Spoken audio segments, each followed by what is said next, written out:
ஒன்னு இட்லி பொடி, ஒன்னு மிளகா பொடி. ஐயோ இட்லி பொடி வேணா, இல்ல பாட்டி, நான் மூக்கு பொடி, மூக்கு பொடி. இட்லி பொடி வாங்கிட்டு வந்துட போறாரு. கீழெல்லாம் கொட்டு முடியா இருக்கும். 4 பாக்கெட்டா?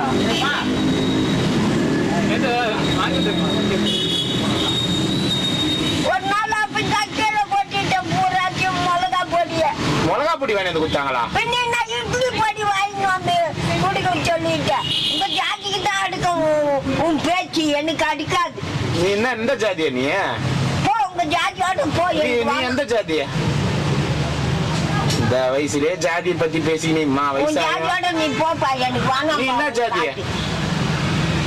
சரி வா வா, இட்லி பொடி நேத்து ஒரு 4-5 வாங்கி கொடுக்க சொன்னது, அப்படியா? இட்லியில போட்டு எந்த பொடியும் நீ போ. உன்னை பொடி வாங்கி சொல்றது கூட பயமாக்குது. பாட்டி சும்மா சொன்னேன் நானு. வாங்கி வராங்க பாரு, மூக்கு பொடி தான் வாங்கி வராங்க. இட்லி பொடி கூட இந்த பைத்தியக்காரனா வாங்கி வந்து கொடுப்பானா? எல்லாம் நீ வாங்கி வந்து